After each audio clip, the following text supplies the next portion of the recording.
Hi, I'm Sarah Stroud. I'm an honours student at Nelson Mandela University and I'm majoring in ceramics. My research paper at the moment is focusing on identity and especially identity formation, how we have become ourselves, what makes us who we are, and the different parts that form the whole of us as people. And my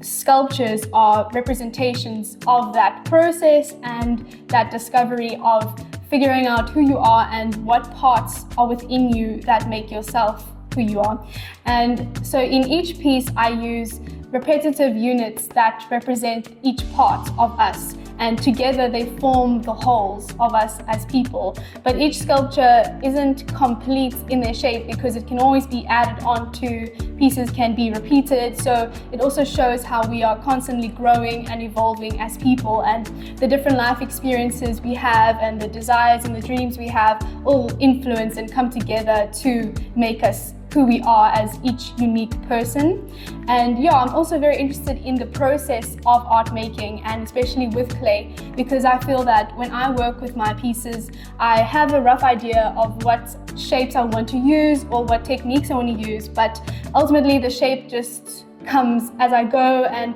I just listen to my intuition or the feelings that I get while I make, if I like this or if I don't like this, and then yeah, I let that just guide me. And that's very interesting to me because it shows that when you tap into what is already inside of you, things can come out, and I'm very interested in how that, allowing that process to be more free and more natural and tapping into that more often, how does that influence you as a person and allow you to become more confident and in tune with yourself. So yeah, I'm also going to be tapping into that in my paper a bit, researching just how allowing that growth and following your intuition with working with clay, how can that foster confidence and yeah, self-growth and development.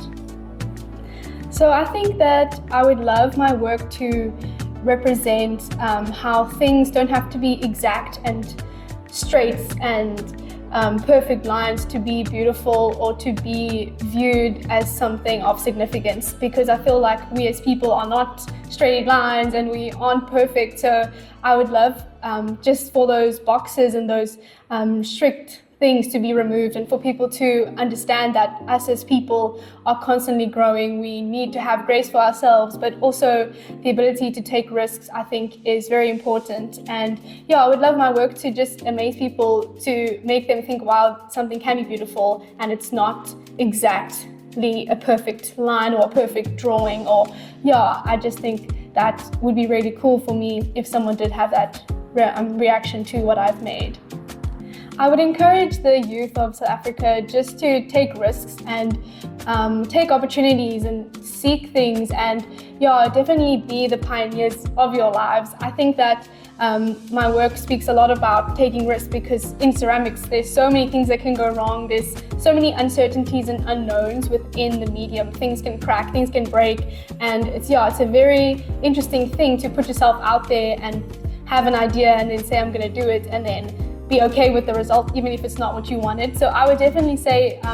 learn to take risks and do things that are scary, because that's how you grow and that's how you become a more refined version of yourself. Because yeah, that's what my work also is about. It's about how you are still growing and you're becoming who you are, but it's also about enhancing what's already been placed inside of you, what's been placed inside of you as a person. So yeah, I would definitely say do things and find what you like and definitely pursue them, and don't be afraid of failure, because failure is actually just a really good way for you to learn more and to learn what didn't work so that you can be better the next time. So yeah, so happy Youth Month, Madivas, and happy Youth Month, South Africa.